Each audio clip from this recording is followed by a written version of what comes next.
I've studied a ton of PVLACE loops, videos, podcasts, and live streams, and these are the 15 most important things that I've learned. First thing is he primarily uses the minor scale, and this is how you build the minor scale. Just start on any note. I'm starting on the G.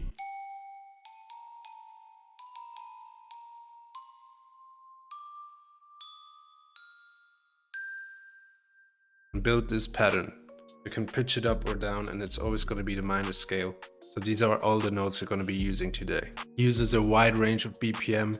It's mostly from around 105 to 170 BPM, but today we're going to be using 137. Most of these loops are just two chords, one chord being the one starting on the root notes, on the first note of the scale. So in this example we use the G minor scale, so we're going to build a G minor chord. Afterwards we're going to copy that chord and pitch it up by 5, which gives us a G minor chord. And this is the most important chord progression when it comes to PVLACE loops, is making a minor chord and then pitching it up by 5. He doesn't always start on the G minor chord, sometimes he switches the chords around, so he would start on the C minor first and then go to the G minor. Also, one important thing is a rhythm. He always has multiple rhythms. He has a rhythm in the chords and also rhythm in the melody. And together makes it pretty complex, with the chord having its rhythm and the melody having its rhythm. He doesn't just use the chords, he also adds a lot of different notes, and he mainly focuses on the half steps of the scale. So the half steps are the two notes that are together without a gap. So when we build that minor scale, I'm going to focus on these 4 notes. These notes are just one half step apart, so there's a lot of, or at least more tension than with the other notes, which gives it that dark vibe. Next thing is, don't overdo it. Try to use no more than 4 to 5 sounds. Also try to use high quality organic sounds. Choose sounds that are real, no synthesizers or any weird stuff, just real instruments. Doesn't use one-shots. He mainly uses Contact or VSTs, different VSTs, but no one-shots. I know he uses the Mallet Flux bank, but he also likes Spitfire. That's his favorite company, anything from Spitfire.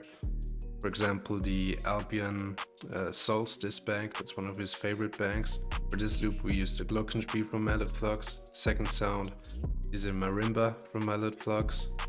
Third one is from Sonic Forest. It's a texture. And the last sound is the Jubal flute. And this is what you generally want to have in your loops, 2 harmonic elements. So for example, chords. Next we've got that texture filling the whole background. We use the Sonic Forest for that.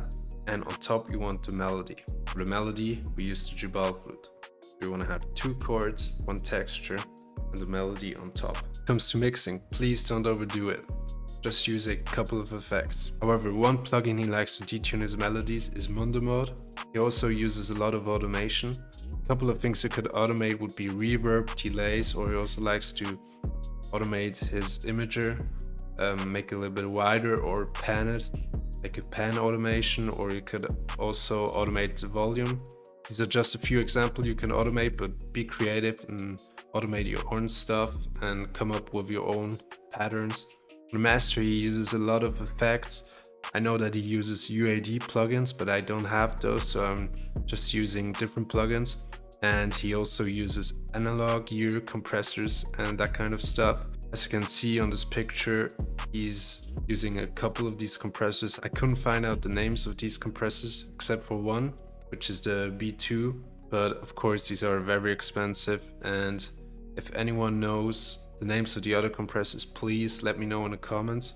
On the master you can compress your melody, EQ, you also use RC20 just to make it a little bit more vintage, and that's basically what he tries to do with his plugin, make it sound a little bit more vintage. Also, just sound selection is already part of the mixing process, so you want to have good sounds to work together. Every sound should take up a different space on the frequency spectrum.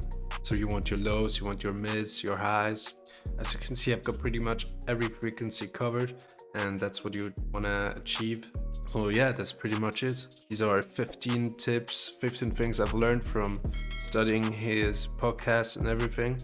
So please, bass boost that like button.